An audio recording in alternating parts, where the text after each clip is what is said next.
श्री स्वामी समर्थ. तुमच्या सर्व इच्छा मनोकामना पूर्ण होत असे स्वामी महाराजांच्या चरणी प्रार्थना करते आणि आजच्या एका खूप छान आणि माहितीपूर्ण व्हिडिओला सुरुवात करते. येत्या 17 जानेवारीला म्हणजे शुक्रवार या दिवशी आलेली आहे वर्षातील पहिलीच संकष्ट चतुर्थी. आपल्या हिंदू धर्मामध्ये संकष्ट चतुर्थी ही खूप महत्त्वाची मानली जाते. ही तिथी गणपती बाप्पाला समर्पित असते. पौष महिन्यात येणारी संकष्ट चतुर्थी लंबोदर संकष्ट चतुर्थी म्हणून ओळखली जाते. लंबोदर संकष्ट चतुर्थीला गणपती बाप्पाची विधीपूर्वक पूजा केली जाते. या दिवशी सर्वजण गणपती बाप्पाचा आशीर्वाद मिळवण्यासाठी आणि जीवनातील सर्व अडचणी दूर होण्यासाठी उपवास देखील करत असतात. उपवास चंद्राच्या दर्शनानंतरच सोडला जातो. आपल्या सनातन धर्मामध्ये या लंबोदर संकष्ट चतुर्थीला खूप महत्त्व दिले जाते. असे म्हटले जाते की या दिवशी गणपती बाप्पाची पूजा करून व्रत केल्याने शुभ फळ प्राप्त होते आणि गणपती बाप्पाचा आशीर्वाद हा सदैव आपल्यावरती राहतो.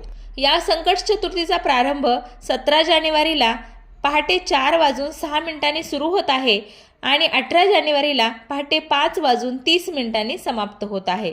म्हणजे उदय तिथीनुसार आपल्याला 17 जानेवारीला म्हणजे शुक्रवारी या व्रताची सुरुवात करायची आहे. प्रत्येक महिन्यामध्ये संकष्ट चतुर्थी ही येत असते आणि प्रत्येक चतुर्थीचे महत्त्व हे देखील वेगवेगळे असते. पौष महिन्यामध्ये येणारी ही संकष्ट चतुर्थी अतिशय महत्त्वाची मानली जाते. या चतुर्थीला लंबोदर संकष्ट चतुर्थी किंवा तिळकुट संकष्ट चतुर्थी अशा नावाने ओळखले जाते. ही संकष्ट चतुर्थी अतिशय महत्त्वाची मानली जाते. म्हणून या दिवशी आपण काही प्रभावी उपाय किंवा सेवा केल्या तर त्याचं जास्तीत जास्त फळ आपल्याला प्राप्त होतं. या व्हिडिओमध्ये मी तुम्हाला अतिशय प्रभावी असा उपाय सांगणार आहे. वर्षातील पहिल्या संकष्ट चतुर्थीला तुम्ही उपवास नाही केला तरीही चालेल, पण गणपतीला अर्पण करा ही एक वस्तू तुमच्या आयुष्याचं सोनं झाल्याशिवाय राहणार नाही. गणपती बाप्पाच्या कृपेने तुमच्या मनातील कितीही कठीणातील कठीण इच्छा असतील तर त्या पूर्ण होतील. तर अशी कोणती वस्तू तुम्हाला गणपती बाप्पाला अर्पण करायची आहे, ती कोणत्या वेळेत अर्पण करायची आहे याबद्दलची संपूर्ण माहिती आज मी या व्हिडिओमध्ये आपल्यासोबत शेअर करणार आहे.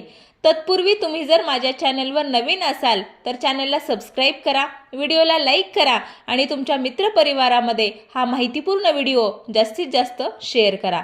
सखोल माहिती ऐकण्यासाठी हा व्हिडिओ स्किप न करता शेवटपर्यंत पाहत राहा आणि बेल आयकॉन प्रेस करा. हा जो उपाय मी तुम्हाला सांगणार आहे ते तुम्हाला चतुर्थीच्या दिवशी करायचा आहे.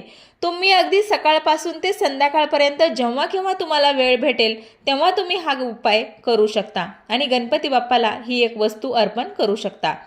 पहा, प्रत्येक महिन्यामध्ये चतुर्थी तिथी येत असते आणि प्रत्येक चतुर्थीचे हे वेगवेगळे महत्त्व असते.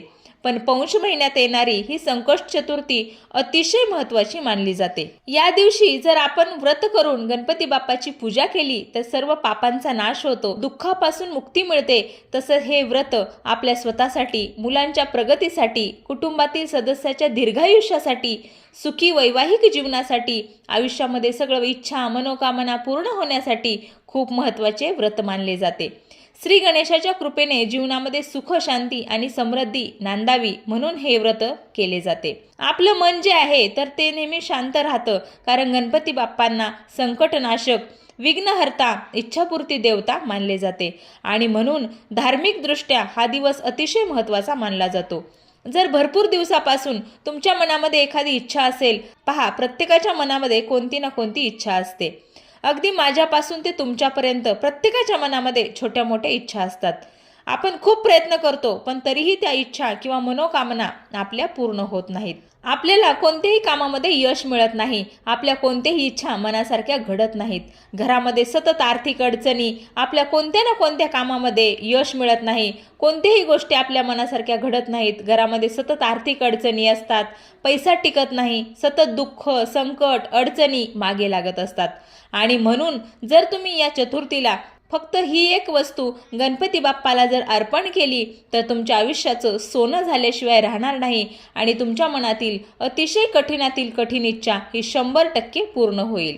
तर तुम्हाला काय करायचं आहे, चतुर्थीच्या दिवशी सकाळी लवकर उठायचं आहे, स्वच्छ स्नान करून घ्यायचं आहे, स्वच्छ कपडे परिधान करायचे आहेत आणि यानंतर आपल्या देवघरातील देवांची पूजा करून घ्यायची आहे. गणपती बाप्पाच्या मूर्तीवर तुम्हाला पंचामृताने अभिषेक करायचा आहे.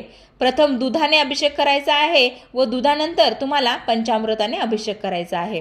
याच्या अगोदर तुम्ही देवाला साध्या शुद्ध पिण्याच्या पाण्याने अगोदर अभिषेक करून घ्या। अभिषेक झाल्यानंतर तुम्हाला गणपती बाप्पांना चंदन, दुर्वा, जास्वंदाची लाल फुले, मोदक, लाडू किंवा गुळ खोबऱ्याचा नैवेद्य तुम्ही अर्पण करू शकता। अशी पूर्णपणे विधीपूर्वक तुम्हाला गणपती बाप्पाची पूजा करून घ्यायची आहे आणि यानंतर तुम्हाला ही एक जी वस्तू आहे ती तुम्हाला गणपती बाप्पाला अर्पण करायची आहे। एका वाटीमध्ये पांढरे तीळ घ्यायचे आहेत आणि हे तीळ गणपती बाप्पाला तुम्हाला अर्पण करायचे आहेत। तर या चतुर्थीला तीळ चतुर्थी किंवा तिळकुट चतुर्थी या नावाने सुद्धा ओळखले जाते। या चतुर्थीला गणपती बाप्पाला जर तुम्ही श्रद्धेने आणि मनोभावाने जर तीळ अर्पण केले आणि तुमच्या मनातील जी इच्छा आहे ती इच्छा व्यक्त केली तर तुमच्या सर्व इच्छा मनोकामना गणपती बाप्पा पूर्ण करतील आणि तुम्हाला अखंड आशीर्वाद देतील। तुम्ही तीळ अर्पण केल्यानंतर दोन्ही हात जोडून तुम्हाला गणपती बाप्पाकडे तुमची इच्छा मनोकामना ती व्यक्त करायची आहे। त्याचबरोबर या दिवशी ओम गण गणपते नमः या मंत्राचा तुम्हाला 108 वेळेस जप करायचा आहे। शेवटी तुम्हाला आपल्या ज्ञात किंवा अज्ञात चुकासाठी गणपती बाप्पाकडे क्षमा मागायची आहे आणि यानंतर हे तीळ तुम्ही प्रसाद म्हणून खाऊ शकता। याचबरोबर या दिवशी तुम्हाला हे व्रत संध्याकाळी चंद्राची पूजा करूनच सोडायचे आहे।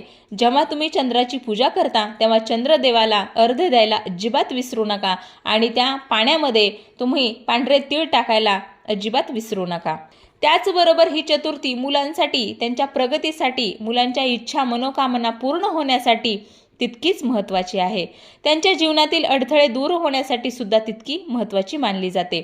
या दिवशी तुम्हाला काय करायचं आहे तर मुलांना आपल्या देवघरासमोर बसवायचं आहे। 21 दुर्वाची जोडी ही आपल्या मुलांच्या हातामध्ये द्यायची आहे आणि तुम्हाला 11 वेळा गणपती अथर्व शीर्षाचं पठण करायचं आहे आणि ह्या दुर्वा मुलांच्या हातून गणपती बाप्पाला अर्पण करायच्या आहेत। तुमची मुलं बाहेरगावी शिकायला असतील तर आई वडिलांनी सुद्धा ही सेवा करू शकता। तर आई वडिलांनी सुद्धा ह्या दुर्वा गणपती बाप्पाला अर्पण करू शकता। हा उपाय मुलांनी किंवा त्यांच्या आईवडिलांनी जर 21 दुर्वाचा उपाय केला तर मुलांच्या प्रगतीमध्ये जे सर्व अडथळे आहेत ते गणपती बाप्पाच्या आशीर्वादाने नक्कीच दूर होतील। कारण गणपती बाप्पा हे विद्येचे आणि ज्ञानाचे देवता मानले जातात। सर्व देवामध्ये गणपती बाप्पा हे अतिशय हुशार देवता मानले जातात आणि म्हणून तुमच्या मुलांसाठी हा सुद्धा उपाय तुम्ही नक्की करून पहा। जर तुमची मुलं मोठी असतील, त्यांना लिहिता वाचता येत असेल, तुम्ही ही सेवा त्या मुलांकडून सुद्धा करून घेऊ शकता। त्याचबरोबर या दिवशी तुम्हाला पांढऱ्या तिळाचं सुद्धा दान करायचं आहे। या दिवशी जर आपण पांढऱ्या तिळाचं दान केलं तर बाप्पांचा अखंड आशीर्वाद आपल्यावरती राहतो। तुमच्या जीवनातील सर्व अडथळे, दुःख, दोष निघून जातात। तुम्ही थोडे तीळ आहेत ना ते अवश्य दान करा आणि जर तुम्हाला तीळ दान करणे शक्य नसेल तर तुमच्या जवळ असलेल्या गणपती मंदिरामध्ये जा आणि तिथे तुम्ही हे तीळ दान करा। अशा प्रकारे जर तुम्ही केलं तर गणपती बाप्पाचा आशीर्वाद नक्कीच तुमच्या पाठीशी असेल।